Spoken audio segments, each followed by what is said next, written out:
Joined by Senior Public Relations Officer at the Ministry of Mines and Energy, Mr. Andreas Simon. Andreas, good evening and welcome to the Daily Roundup. Hi, good evening, Nina. Thank you for having me. Andreas, to start with, talk to us about the importance of this information sharing session that you plan to have in the Karas region. Yeah. No, Nina, the information sharing session that we have that's happening tomorrow here in the Karas region in Keetmanshoop is a very important engagement for us as a ministry, and I think also for the country as a whole.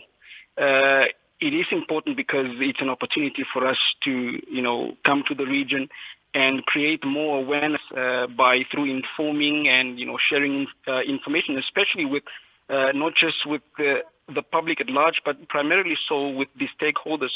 And the stakeholders, this being the regional leadership, the local authority, and also the traditional authority leaders, and also very important, so the business leadership here and the public at large. And we expect, obviously, a huge group that will make up these publics to be those of the youth. So it is just important for us to be able to come down and just update them on what is going on in as far as these oil discoveries are concerned.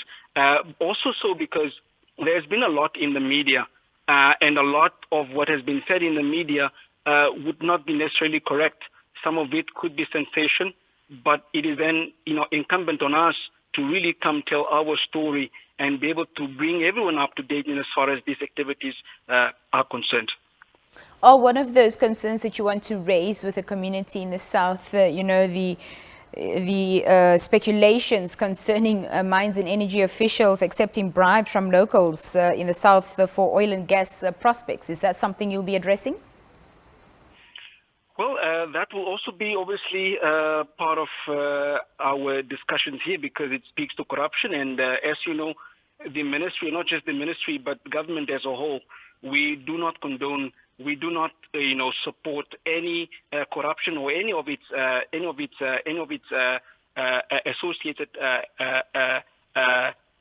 activities.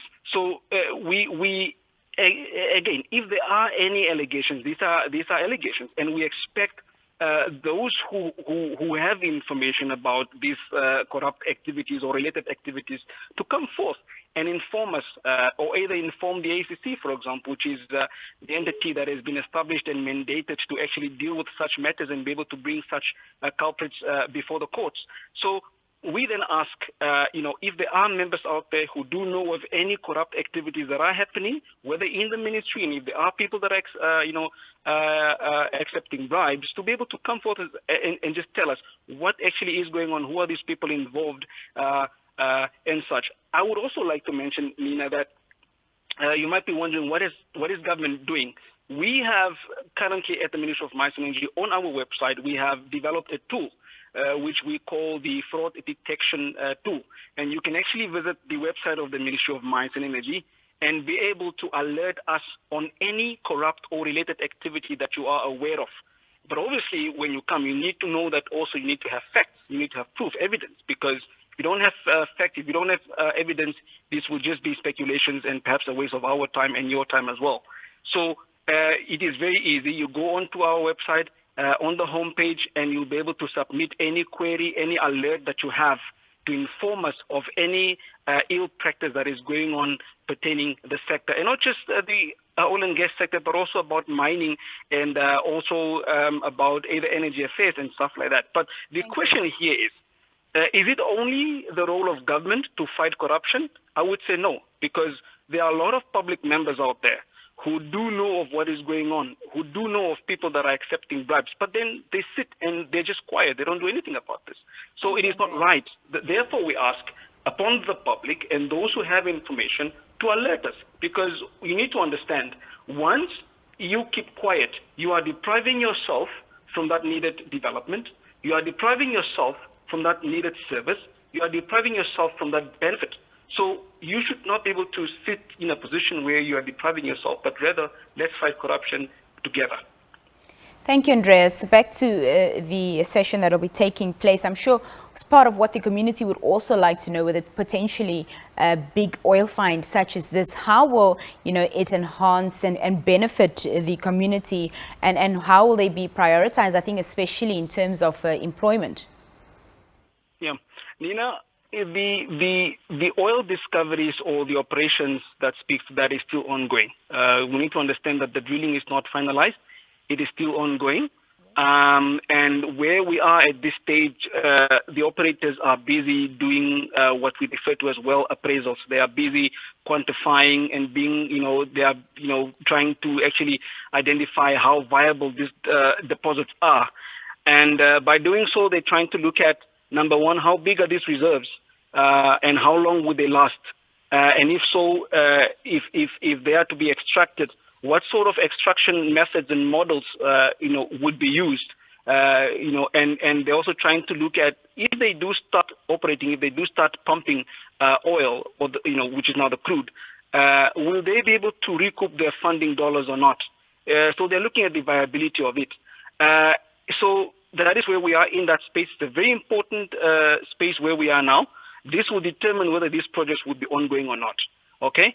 Secondly, the benefit to the country, it will be immense. Firstly, I want to speak to the local content. You are aware that we do have the local content policy, which is still at the draft stage. But then specifically, so what this policy is looking at the total benefits to Namibia and its people. Now, we will be looking at benefits such as the possibilities of local companies being able to procure or supply goods and services, and also looking at skills transfer, skills acquisition. We're looking at the royalties that the government will actually get, the taxes that will be paid, the annual fees or the duties that these companies are expected to also pay. So there's a huge benefit coming towards us. But in that same light, we also then would expect, us as countrymen to be ready for this. We want as much people to be learned in the field of oil and gas so that they are, able to be employed in this sector. You do know that also when these companies are coming to operate here, they will make use of, what we refer to as expatriates, people that are, experts from the other side. But we want them to be able to also make use of our people. So that's skills transfer, skills acquisition is very, very important for us. And not only that, but we want to, to see them in a very short space, being able to make use of our people, our own experts, and us also being able to take those skills and perhaps also be able to help other African countries as a whole. So the benefit is really huge across the board. But most importantly, so we want our own people to be able to supply those goods and services so that it could actually benefit us.